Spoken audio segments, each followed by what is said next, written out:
Mari kita lanjutkan pengajian kita sembari kita menunggu waktu Isya. Apa yang telah kami sampaikan pada satu selang minggu yang lalu, bahwa ada 4 sifat yang oleh para ulama telah sepakat sesuai dengan tuntunan Rasul itu tidak boleh ada pada seorang mukmin, karena itu adalah jiwa kemunafikan. Sifat kemunafikan itu paling berbahaya dalam komunitas hidup umat, karena kita tidak tahu, dan ia adalah merupakan racun yang ada dan tidak nampak dalam hati orang yang ada di samping kita. Maka 2 di antaranya sudah kita sampaikan. Yang pertama, khianat terhadap amanah. Khianat terhadap amanah merupakan nifak amal, nampak pada pekerjaan, di mana sesuatu amalan yang diminta oleh Allah kepada kita, setelah kita menyangkupinya dengan konsekuensi iman, begitu juga sesuatu permintaan yang diminta oleh orang lain untuk kita laksanakan dengan amalan kita, tapi tidak kita lakukan sesuai menurut perjanjian dan tidak kita amalkan sesuai menurut apa yang telah kita sepakati, itu disebut dengan khianat. Maka dia itu disebut dengan adalah nifak amal. Nampak pada dirinya amalan yang komitmen seperti ini dilaksanakan bukan seperti itu. Ya, kita suruh buat pagar untuk taruh bentengnya 5 biji, ditaruh 3 biji. Kita suruh buat apa itu misalnya jembatan dengan kekuatan semen 1:3, dibuat 1:6. Itu khianat. Karena standar disuruh pakai besi 12, kita pakai besi 9. Ya, disuruh dan segala macam apa yang kita sanggupi pada orang lain, kalau tidak sanggup dilakukan seperti itu dari awal, itu khianat. Yang kedua yang sudah kita jelaskan sekilas pada malam itu adalah menyangkut dengan dusta. Artinya iza hadasa kadzdzaba. Apabila ia berbicara, ia berbohong. Ia selalu menyampaikan informasi yang informasi itu ia tidak tahu, atau tahu tapi bukan seperti kejadian yang disampaikan. Itu nifak lisan, kemunafikan pada lidah seseorang. Maka kemunafikan pada lidah, orang yang menyampaikan apapun yang keluar dari mulutnya, maka tidak bisa menjadi pegangan bagi orang yang sebagai mendengar atau yang diberikan informasi oleh dia. Maka inilah yang membuat dia itu untuk menjatuhkan martabatnya. Sekarang kita masuki yang ketiga, yaitu iza ahada ghadara.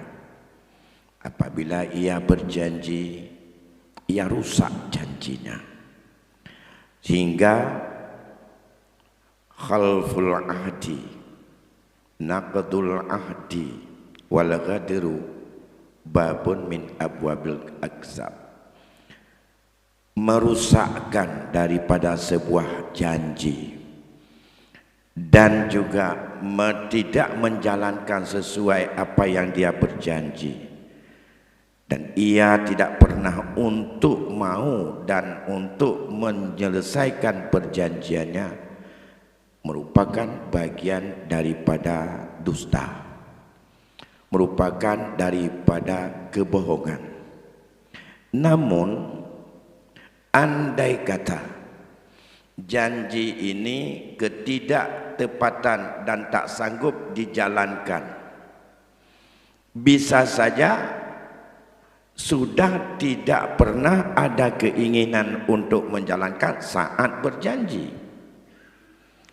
Dan ada kala janji itu pada saat ia berjanji, keinginannya untuk menunaikan janji itu. Tapi di tengah perjalanan terjadi kondisi ataupun terjadi pengaruh yang membuat ia janji itu tak jadi untuk ditunaikan.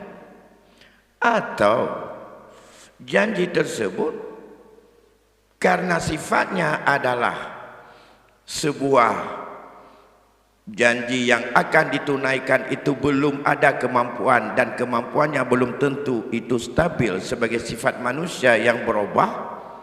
Saat waktu penegakan dan pelaksanaannya, saat itu dia kondisinya tidak memungkinkan untuk ditunaikan.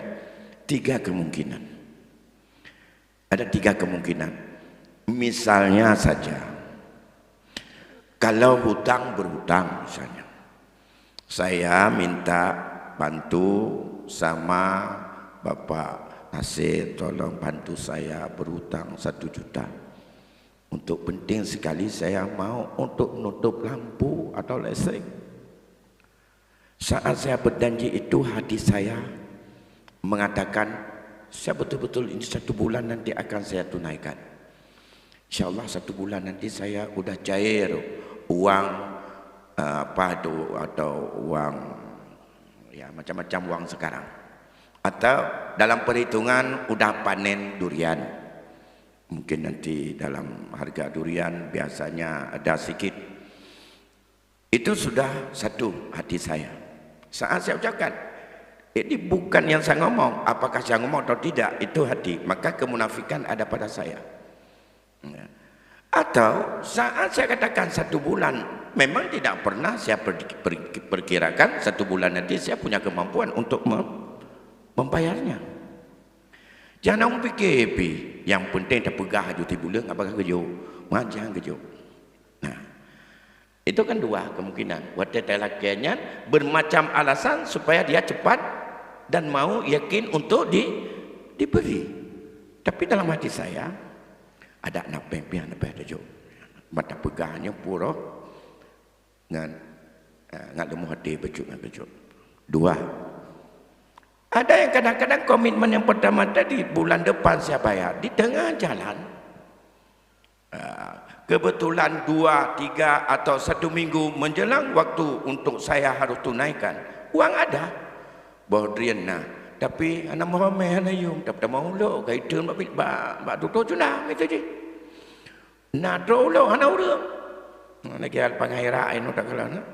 Nya ba fikir-fikir di malam nang kebah di 10 ribu tita. Kebetulan mesti rotan urang ubena risol ka ke hae le patolang kolkah untuk malam terus tengok. Bebuk jok mana? Ada. Berarti kan kondisi sehingga begitu tangguh datang saya enggak punya apa-apa. Itu 3 kemungkinan. Maka para ulama dalam ahada dan ghadara berjanji kemudian janji itu tidak ditunaikan, dia pungkiri, memungkirkan ini ada 3. Yang pertama, andai kata dia saat ia berjanji, kalau tadi itu adalah minta berhutang, janjinya bulan depan tanggal 5 saya bayar insyaallah.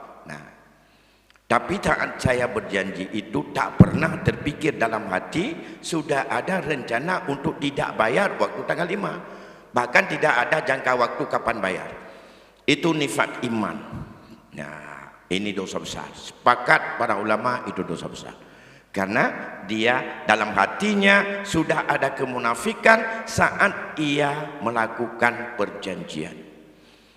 Maka orang yang seperti itu munafik dan itu adalah dosa besar.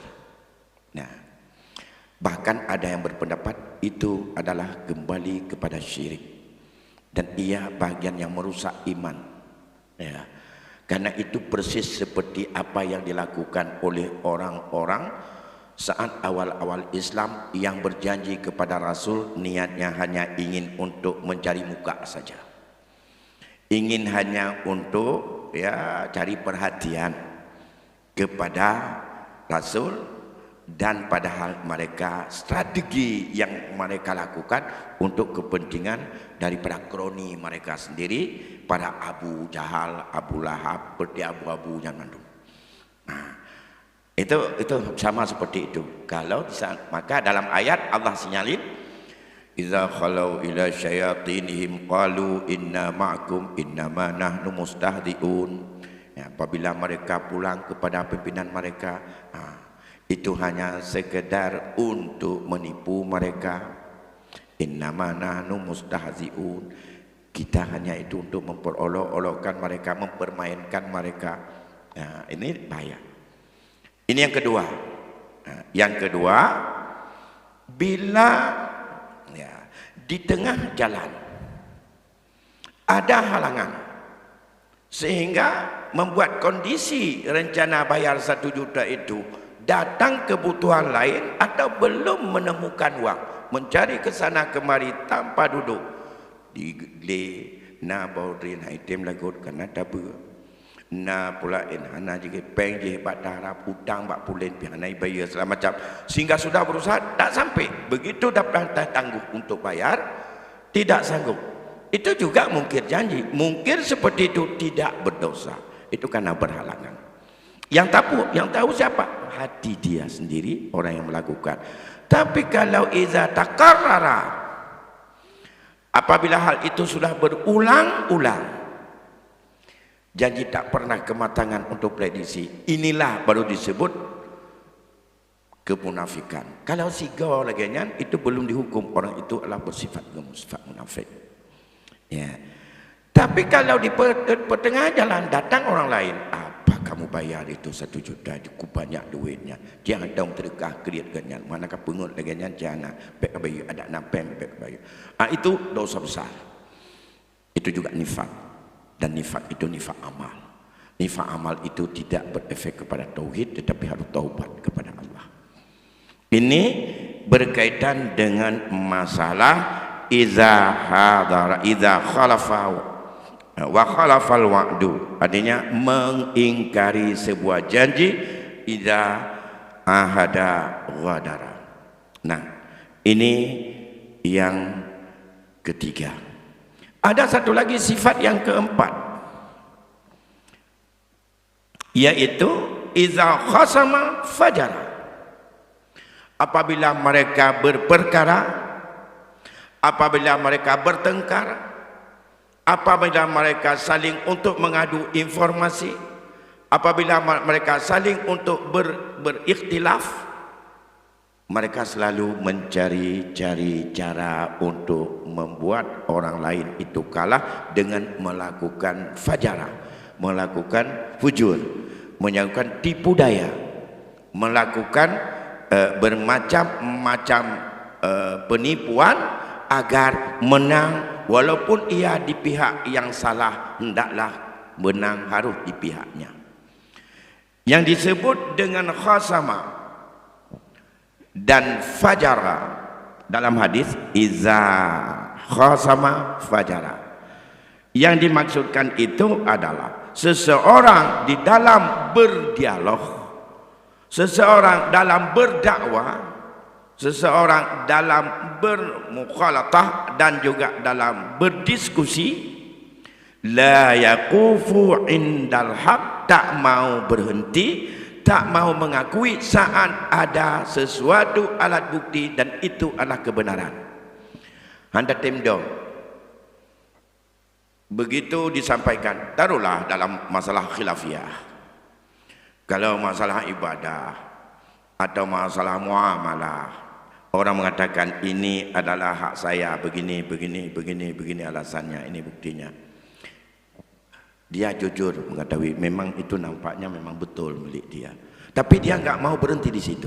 Dia akan mencari bermacam ilah dan gaya lain, cara dengan membayar mahal kepada siapa yang harus dibayar, harus mampu untuk mengalahkan dan ingin untuk menghancurkan dan ingin untuk meredam. Kebenaran itu harus terbenam, yang nampak harus dia yang menang. Ini sifat munafik yang seperti itu. Maka ini bahaya sekali. Makanya kalau kita berdialog, kalau kita berdakwah, kalau ada silang pendapat dalam masalah apapun, sebagai seorang mukmin, jujur, andai kata sudah ada pada titik inilah yang benar, maka itulah kebenaran. Kalau belum benar, cari yang benar. Cari yang benar, ada bermacam alasan. Ini bawa alasan ini bawa alasan ini, yang itu alasan itu. Akhirnya menemukan kebenaran bukan milik yang menyampaikan, tapi kebenaran milik bersama. Kebenaran itulah yang dicari. Itu sebagai seorang muslim. Tapi kalau orang munafik enggak. Itu sudah benar, tapi bagaimana membuat benar itu harus salah. Dan ini harus menjadi sebagai sebuah sharing pendapat. Makanya dalam Islam, di lembaga legislatif yang dituntut syura. Syura artinya musyawarah. Musyawarah dalam bentuk syura oleh ahlul hilli wal aqdi. Mereka itu ada garis vertikal sebagai benang yang menentukan, disitulah benang kebenarannya. Asal tidak lewat itu mencari bermacam alasan kemaslahatan segala macam.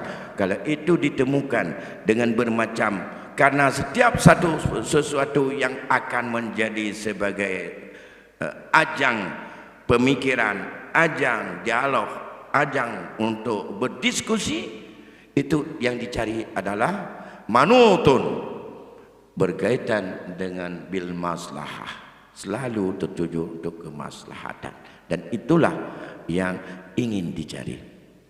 Bapak Ibu yang berbahagia, namun persoalan ini dikatakan berbuat ujur adalah merupakan orang yang mengingkari terhadap sebuah kebenaran atas orang yang mempunyai hak untuk mendapat kebenaran itu. Dan ia mencari, yastahil mencari, menuntut dan mencari jalan untuk ada hilah jalan masuk, harta orang lain harus milik dia. Kehormatan orang lain seolah-olah dia yang mempunyai terhadap harta orang, kehormatan orang dan segala macam. Maka ini adalah merupakan persoalan yang sangat berat, memberikan kemudaratan kepada orang, kepada diri kita. Yang pertama, menghancurkan daripada persoalan. Masalah ini banyak terjadi masalah pemilikan, yang banyak terjadi bab siasah pada masalah politik. Pujur ini adalah banyak terjadi tentang masalah kehakiman. Bagi kita yang menyidangkan, yang mencari alat bukti untuk melahirkan sebuah keadilan, ke situ yang paling banyak pintu terbuka. Lebih-lebih lagi kalau kita berprofesi sebagai seorang pengacara, maka seorang pengacara besar sekali daya nafsu pengaruh untuk kita berada dalam bab ini. Digiring kita ke situ, baru dia anggap sebagai seorang pengacara yang handal dan menang, hebat. Adalah andai kata kita mau untuk membuat orang itu menang walaupun dia salah. Ini kadang-kadang bagi orang yang berperkara cukup bahaya ke situ dalam kita kalau kontrol imannya tidak ada. Prinsip Tuan Pandu. Oleh karena demikian, 4 hal ini mari kita jauhkan. Berkaitan dengan mengatakan bahwa dalam hadis dikatakan, bila 4 sifat ini ada pada seseorang, maka ia menjadi sebagai seorang munafik yang tolen. Munafik penuh. Ada para ulama di sini berbeda pendapat. Ada yang mengatakan, apakah dia merubah menjadi seorang munafik, atau ia itu adalah bersifat lengkap dengan sifat kemunafikan. Pendapat yang kuat mengatakan, termasuk pendapat Imam Nawawi, bahwa bukan seseorang yang ada keempat-empat sifat itu adalah ia adalah berubah statusnya seorang mukmin menjadi munafik. Bukan berubah. Hanya dah ke yang munafik, yang orang munafik, yang hanya ke. Tapi ini orang yang lengkap pada dirinya unsur kemunafikan. Sifat kemunafikan, ia bukan munafik. Dia atau orang mukmin yang bersifat dengan sifat munafik. Mislu syai' ghairu syai'. Saban kan munafik, kon munafik. Ini yang diperlukan. Tabak menyo, nah yang urang dah temeng manpuan macam na. Peganyan kau le mukmin? Peganyan bukan lagi seorang muslim. Apakah dia sebagai munafik yang penuh? Bukan. Lantas sedangkan hadis mengatakan munafikan khalisan. Munafik yang bersih, munafik yang tolen, yang lengkap. Apa maknanya? Para ulama mendudukkan itu. Padahal punya hadis tegas. Kana munafikan khalisan. So yang nama put bah ti fut nyan mulang-ulang ipu buat baji nyanji munafik yang khalis. Munafik tolen. Apakah dia berubah dari mukmin munafik? Para ulama masih untuk mencari bagaimana yang lebih yang lebih mudah untuk dipahami. Sehingga para mereka mengatakan seperti kata Imam Al-Qurtubi, yang gekun dengan munafik di sini adalah nifak amal yang pertama.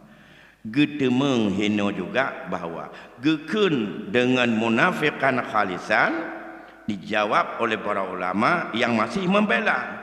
Menurut zahir yang dimaksudkan adalah di sini mubalaghah fit tahzir wan tanfir min hazil hisab.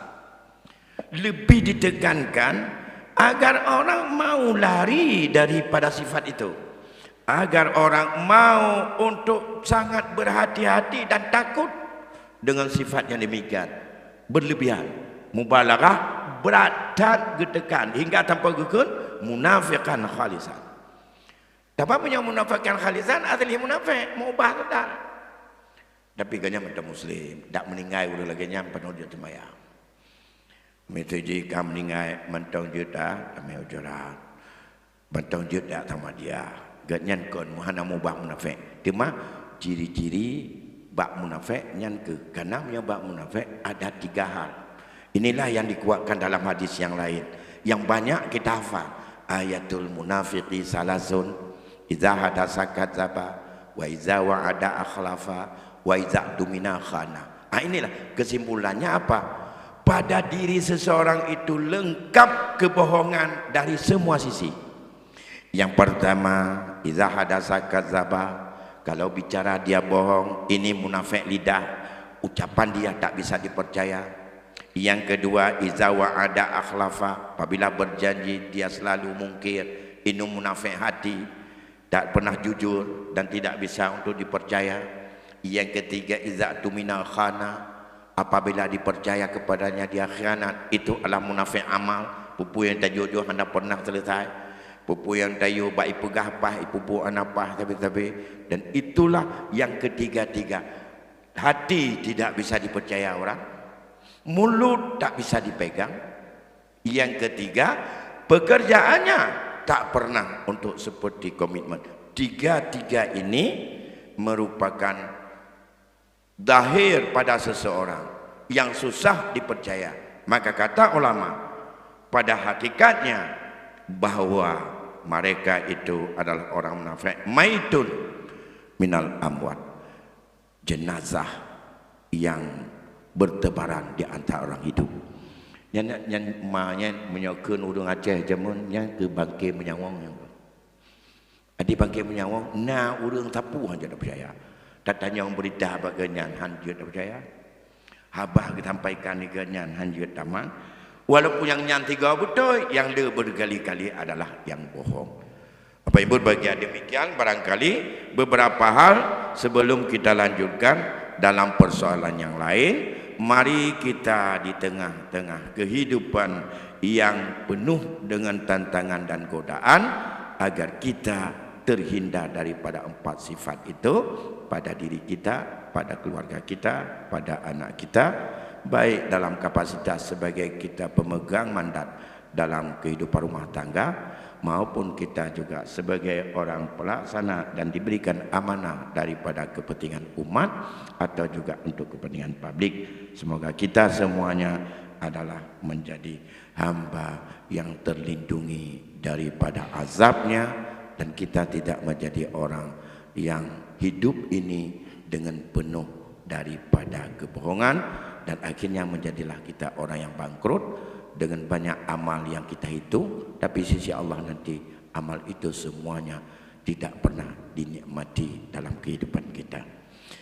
Selanjutnya kalau ada pertanyaan, saya pikir bisa sebelum saya lanjutkan beberapa yang lain yang berkaitan dengan hal ini.